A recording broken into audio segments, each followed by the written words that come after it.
the tactics specified in NSSM 200 was that we might withhold food aid after a disaster if the countries do not accept the American idea of birth control. And this has happened many times all over the world. One example is the Southern American country of Guyana, which was hit by a hurricane back in 1997. Now, they had turned down abortion and birth control for 12 years straight. But after the hurricane hit Guyana in 1997, the World Bank said, we will not give you any aid unless you legalize abortion and birth control. And that's exactly what they did. I've seen this several times in Africa, where droughts have hit, and the United Nations and USAID will not assist unless they accept birth control. I've been all through Africa myself, and I've seen medical clinics that are full of birth control devices, but no safe motherhood delivery kits. There's no anesthesia, there's not even any bandages there. There's crates and crates of birth control pills and condoms. Now, while our commitment to birth control is going up every year, our commitment to authentic economic development is dropping. So we see less clean drinking water funding, less school funding, see less medical clinic funding. Another example is Haiti. Haiti has been hit by hurricanes several times, and the United States and other countries are saturated with birth control. In Haiti now, any woman, 90% of women at least, can now get access to any kind of birth control they want to, government funded, but less than 20% of the Haitians have access to clean drinking water. Now, try to imagine there being a natural catastrophe in a country like Canada or Australia or France or England. And we go in there and we say to them, we're not going to offer you any kind of aid unless you accept our philosophy on birth control and population control. That will be outrageous. But that's our standard operating procedure when we go to a black country after a catastrophe of some kind.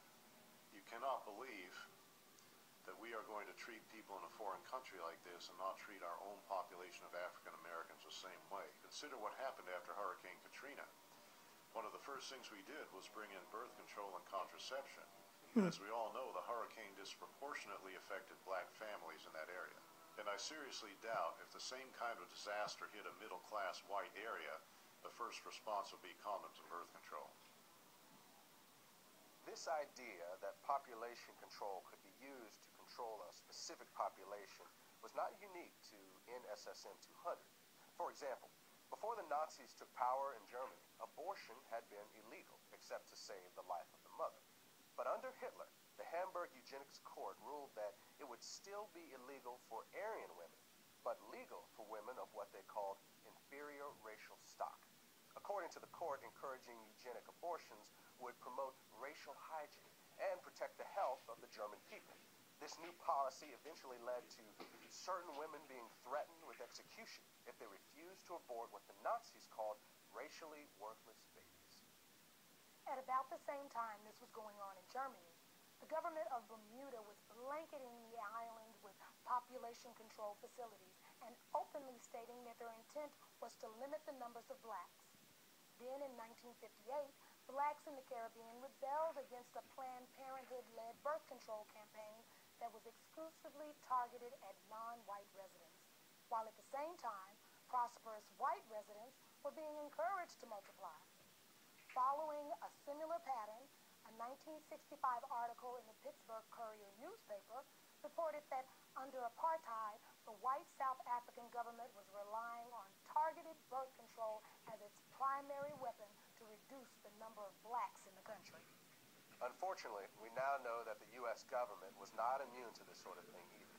When 3 pro-choice researchers investigated the original motive behind the creation of the abortion pill, RU-486, what they discovered was that the scientific basis for it was actually developed in the United States during the 1960s by the National Institutes of Health at the U.S. Department of Health and Human Services.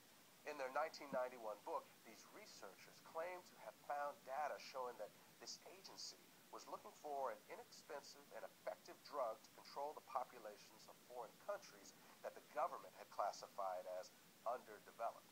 The abortion pill was to be tested in these environments, and if successful, the plan called for it to then be introduced into Black, Hispanic, and Native American communities in the United States.